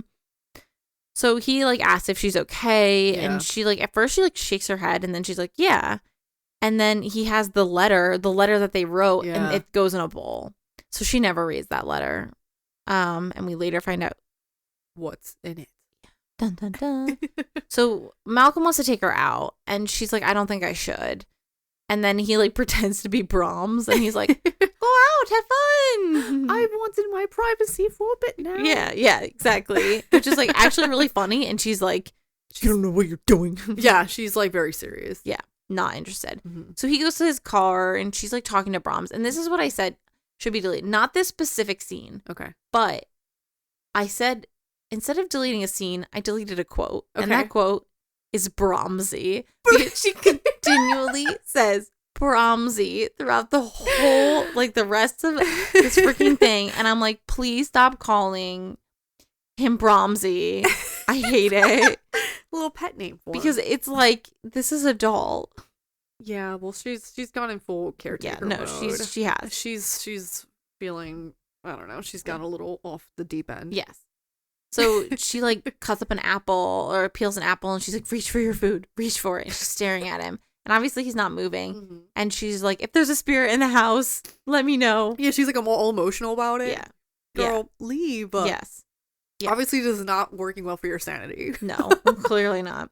So she goes to throw the food in the garbage, and then she comes back into the room, and Brahms is gone. Mm-hmm. Malcolm comes back, and she's tracing chalk around Brahms, and she's like, look, he's gonna move. So she basically like put Brahms in his room and put him on the floor and chalk trace it around, and they go into her room, and she's trying to explain. She's like telling him everything, and she does like 3 little knocks to let Brahms know she's coming, and then they go in the room, and Brahms hasn't moved. Yeah. And he's like, okay. Right. And she goes up to Brahms, and she's like talking to him, and Malcolm's in the background, like standing there awkwardly. Yeah. Like, this is so uncomfortable. Greta is like, I'm going to have to leave if you don't move. So they leave the room. She knocks again. They hear footsteps and giggling. And then they go back in the room, and Brahms has moved. And Malcolm's face is just like, I would have left and never come back. No. And honestly, one of the upcoming scenes is probably what really should be deleted, because I can't get behind it, but whatever. So she hugs Malcolm, and he's like, it's bloody incredible. They're like not questioning it that much. No. I'm like, if a doll's moving, dude, I would not be like, oh my god, it's a sweet 8-year-old. It could be any spirit in that body. It could be. That's the thing. Hello, Annabelle. It could literally be any spirit. The Annabelle doll was a Raggedy Ann possessed by a demon. Yeah. Real life. Yeah. Yeah. I feel like I need to like stage my house after talking about her and PTD. There's any dolls in here? Just stage them real quick. But it's true though. I'm like, they're like too excited about this. I'm like, I don't need this money. So they're walking and talking about it out on the grounds, and she's like telling him about Cole, and basically what happened was, you know, he was abusive, and she was pregnant, and he beat her until she miscarried. Yep. And then that's when they have their first kiss. I was gonna say, I'm like, Malcolm, like, no, this was not an appropriate time. No, definitely not. So then you go to the next scene, and she's like tucking Brahms into bed, and then right after that, she's like trying to get frisky with Malcolm. Yeah. And I'm like, this is like, I could not. Nothing in me would be like, I'm feeling interested. Yeah, I just talked about my trauma, and then there's a possessed doll in the bedroom next to me, and I'm going to make love to this man I barely know. Yeah, exactly. And I think like part of this, like she's clearly trying to she's trying to enjoy that motherhood that she didn't get to enjoy. Yeah. But right, that's like part of why she's kind of like not excited, but it's like she can kind of be a mother to someone that she wasn't able to before. So it's like I feel that, but also like, come on, girl. Yeah, exactly. So the camera goes up to the keyhole in the door, and you're kind of watching them as they start to get a little frisky, and all of a sudden the opera music plays super, super loud. And so she picks up Brahms, and he's like staring at Malcolm over her shoulder. It's like very weird. And you're like, oh my God. So they make coffee, and he's like, you need to stay in town with me. And she's like, no. Brahms is just having a tantrum. So crazy. Dude, I can't. Little Brahmsy's just upset. No. Brahms, you need to leave. So he's like, again, you know that he's like hearing everything they're talking about. Yes. So he's like, I should have told you this before, but I didn't want to freak you out. There was a little girl, Emily Cripps, and she visited here, but she never made it home again. So she came here on Brahms' 8th birthday party, and that day she was found in the woods, I think, with her head smashed in. And before the police could ever question Brahms, the house was on fire. And she's like, I know he wouldn't hurt me. Like, girl. Tripping. I'm like, I can't defend this woman. No. Like, no. What? No, what do you mean you know he wouldn't hurt you? You know Brahms that well? Yeah. You know this little porcelain doll? This doll. Who's possessed by probably a demon? Yeah. No. So she goes to the attic again. Couldn't find me back up in the attic. No. Ever. She's looking at the pictures, and she sees the girl. And it's also like so weird that they, on the day of this party, they decided to like print out these pictures of a girl who died. Yeah, they're keeping memory of like, oh, remember the worst day of their life? Like the day that their son died and this girl also died. Like, horrible. Yeah, because they had to print those photos after the fact. Yes. Because it was like the 80s or 90s. It's not like... Right. It's not like it was Polaroid. They weren't Polaroids. They were actual pictures that were printed. No, they weren't Polaroid. How were the photos back in that time? It wasn't the film. fucking. It was okay. film. It was not. No. It was that. That it was was like like actual. Yeah. Yeah. Either way, there was a process. Yes. So. So then I had a theory that maybe it was the girl who was haunting them. It wasn't, but that was a theory. That's a good theory. Yeah. So it transitions from like this picture of Brahms to the doll Brahms. Then you see she's like emptying the traps and Brahms is watching. And then you hear like there's sounds and it's Cole. Mm-hmm. And he's like, because she hears like the pool table. And so she thinks it's Malcolm and no, it's Cole. And he's like asking who Malcolm is. And she's trying to protect the doll. Mm-hmm. And he like thinks it's a joke. Cole thinks it's a joke, obviously. And she puts Brahms down and she's like really nervous about Brahms. She like wants to protect him. They eat. The doll is watching. He's like, I have tickets for us to go on a flight tomorrow to leave. And she's like, she's just trying to placate him at this point. And then Malcolm comes over. And you're like, thank God that he came over. So they step out to talk. And Cole taps Brahms' face. And then Cole like walks in on them whispering to each other. And he's like kind of suspicious. Malcolm goes out to his car. There's like a lot of like Brahms staring at Cole staring at Brahms. Greta's like basically like, you're not sleeping with me tonight. You can sleep on the couch. And he apologizes. He asks for forgiveness, and she like can't forgive him. Fair. And he's like, you're not leaving me. So then Greta and Brahms cuddle themselves to sleep. She's like, I'm not gonna leave you, but I need your help. And then you find out Malcolm slept in his car that night, which is like really nice. Like, he's a real one, for that. Mm-hmm. So Cole wakes up to like drips falling on his face, and it looks like blood. And you end up finding out that like there's the words "get out" in blood on like the window above him. And she's blaming Brahms, of course. And he's like, give me the doll. And she's like, no. And he grabs the doll and smashes it. And it's like shatters everywhere. The eyeball rolls on the floor. And all of a sudden the house starts going crazy. I'm like, oh my God, the demon has been released. And it is upset. I was like, it is. It's possessed. And there's like a mirror is smashed in an explosion. You can hear Brahms' voice. And all of a sudden an actual human arm is coming out of the wall. And it's an adult man in a mask. A doll mask. Yes, in a doll mask, a porcelain doll mask. And that's when I said that was the most memorable scene. Definitely. Because even though part of me had wondered at one point if there was like a boy in the house, I never thought there was like an adult man. Right. That surprised me. And like rewatching it, I'm like, it's so obvious. But like the first time I watched it, I was like, oh. Yeah. That shit. Yeah. Didn't expect that. Which is funny because that is like a serious fear of mine. Like people living in your walls. Girl. Horrible. That and attics. And both of them were in this movie. And I was like, oh, I hate both. Horrific.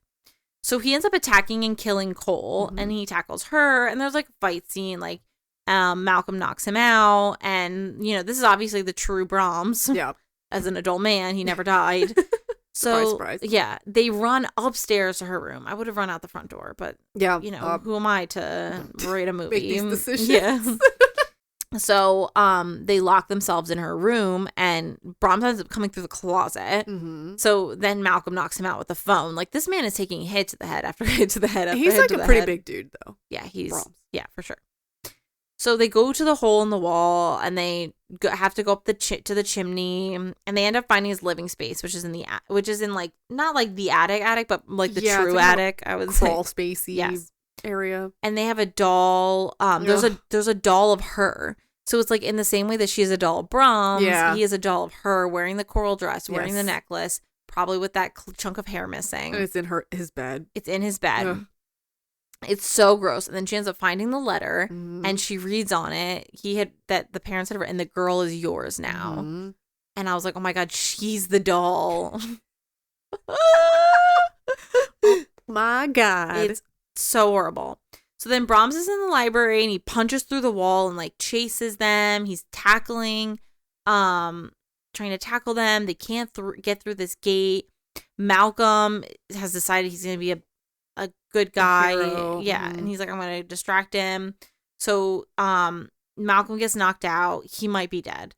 Brahms looks at Greta and he's like, I'll be good. And that's when you hear like the voice is actually, it's the little boy voice, but you can hear like it's actually a man imitating the little boy's voice. Whereas it sounded more like truly a little boy's voice before then. And so she ends up getting out and he yells like, if you leave, I'll kill him just like the others. So she ends up running to the road and then stops and she realizes she can't leave Malcolm behind. So she sneaks back in and grabs that pointy tool that was used to like open and close the attic.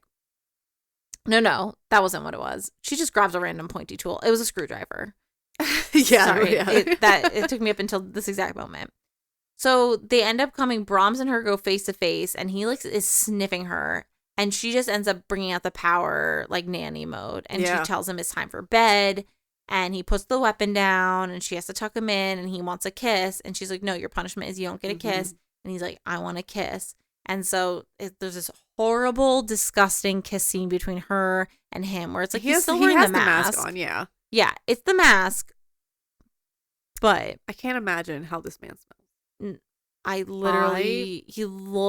looks disgusting. Yeah. Like he probably has never showered for past 20 years. Yes. And he's not wiped his ass. No. He's dirty, he's grimy, he's sweaty. Yeah. So they have a kiss and she stabs him with the screwdriver and he pushes her, starts choking her out, and she ends up grabbing onto the screwdriver and stabbing him again. He falls to the ground.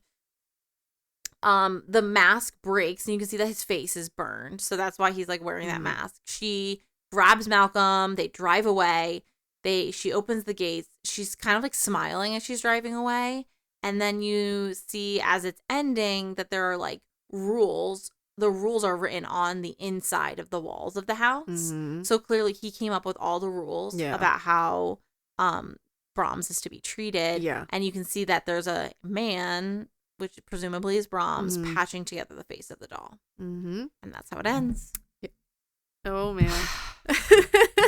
Yeah. There's a second one, too. Yeah, no, I heard. So, I said main character. I mean, obviously, I chose Greta as the main character, and I said Smash, even though she's kind of like losing her marbles a little bit. Yeah, she's pretty. Yeah. She also has big green eyes, another common thread. Oh, here we are. Once again, all the connections. The main villain, pass for sure. Dude, I've seen some people be like, and I'm like, no, that man, you've got to be kidding me. Disgusting. I'd rather fuck the Predator, mask off, than that man. A human being who probably smells like a human being sewage. Who did what he did. Yeah, who murdered, but also looks and smells probably like shit. Yeah. How likely are you to survive the situation? I have confidence in myself that it would be at about an 8 because I would have gotten the hell out of there pretty quick. There were many moments where she could have left. And to be fair, like knowing now that a grown man was hiding in the walls, if she would have tried to run, there's a chance he would have chased her and killed her, but if she was like subtle about it, she could have made it work. Yeah. Yeah. I think it was pretty easy to survive that. Yeah. I mean, she did survive, so. Cleaning the rat traps and then, which by the way, were probably so that no rats got into the house. Into the attic space and stuff, so. Even though he probably smelled worse than exactly. rats. But I guess they don't want him to get a disease or something. Would not. Oh, did I say what I would? I said I was an 8. Yes. I would not recommend to a non-horror fan. Things of note. I was not in a silly fun mood for this movie, and it did not leave me in a silly fun mood. I don't think it's a movie really to laugh at a lot. I don't think it's a great movie, but like it's got some creepy parts where I'm like, I'm uncomfortable. Yes. Correct. It could be because we both don't like the idea of people living in our houses. Yeah, I think that's the creepiness aspect. Or if it was like a haunted doll or whatever, I'd be like, yeah, whatever. It's like, haha. Yeah. But this is like the idea that someone could come out. And I don't have thick walls, so I don't have too much to worry about. Right. But there have definitely been times where we laid in bed and I thought I heard like a squirrel in our walls or something. And I was just like, yeah, no, it's horrifying. Like, that enough is bad. And like, after watching this movie, I was like looking in the shower curtain. Dude, listen, I don't fuck with that shit at all. Terrifying. So, in the filming of the movie, first of all, the original script was much darker, much darker. Really? It did involve like much more implications about Brahms wanting to sexually assault her. Oh, don't like that. Yeah. Yeah. And more of like the parents kind of being in on it and like Okay. those more sexual undertones, which is like, thank God they didn't have that in. Ugh. It's very creepy too, like the way that the parents basically sacrificed her. Yeah, and it's like after 20 years, Yeah. I'm like, you think I'm gonna deal with this grown man? I don't care if No. he's my son. No. Grown man living in the Yeah. walls and I have to fucking take care of him. No. Well, that's I what like would've lit they the fire. said. They were like, they were like, oh, the dad was at one point like, oh, I don't know how it got to this, like little by little, like I could see, but like also like they tried to clearly something happened, and I don't know if Brahms set the fire or if they set the fire Yeah. or whatever, but Brahms didn't actually die, and they decided to Right. fake his death so that they could protect him because he clearly killed that little girl. See, that whole thing, I know it's your kid. I don't have a kid, No. so I can't relate. But it's like, if I knew my kid murdered another child. Yeah. Also, at 8 years old, you want to get them help. Yeah.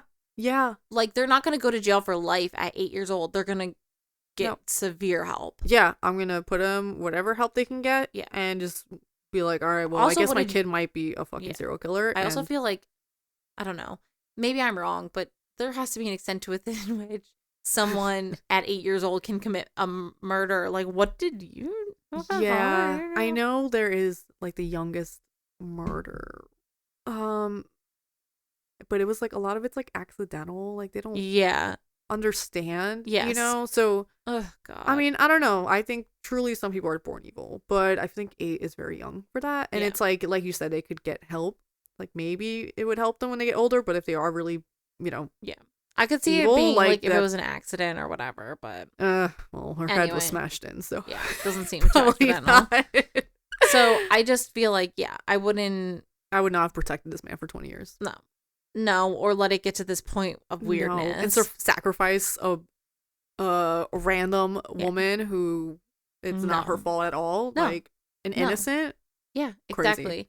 And also now I'm just realizing the reason why he wanted the opera music so loud is because he has to listen to it through the walls. Yes. What? Yeah.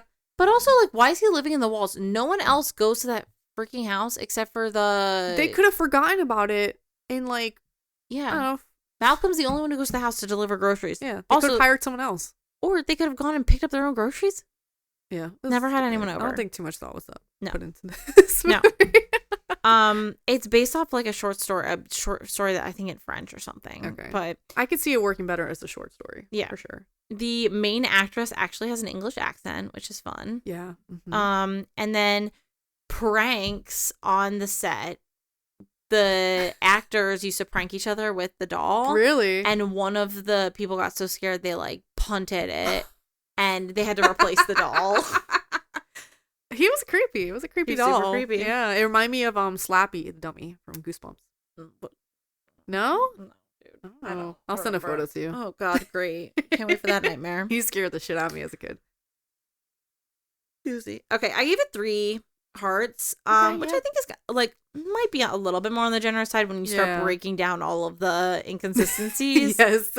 But it definitely freaked me out, yeah. and it surprised me. Mhm. So Yeah, it had a twist, you yeah. know. I'm sure some people picked it up early, but Yeah. I didn't. some smart people Yeah, can't not relate. me. I'm a dumb hoe. I was like, The doll's haunted. yeah, point blank period. I don't see No it. other reason. Yeah. So yeah, that was Boy. the boy. But yeah, apparently the second movie, the doll's like actually like possessed. Okay. What now? It's possessed. Okay. Yeah, that's they, too like- much. Just end it at book. At Yeah. movie 1. I don't know. It was like stupid, so Yeah. I don't feel whatever. like they need to always overdo everything. No, I guess they were like, oh, we can make more money from this. Yeah, of course. That's what it always Always, comes down yeah. to. Yep. Money, money, money. Hello, everyone. This is Demi from the future. So we had a bit of a technical issue with our next episode. Unfortunately, we had to try and do it virtually, and Discord did us dirty. So unfortunately, we will not be able to post that episode because it's god awful. We will have to skip a week.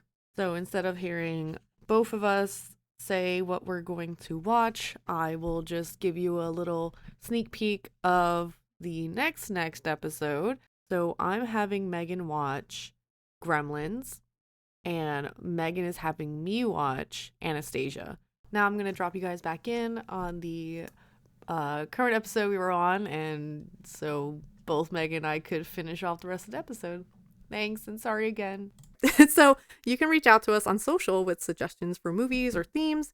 You can find us at howdoyouwatchthis@gmail.com and howdoyouwatchthis on Insta, Threads, and howdoyouwatch on TikTok.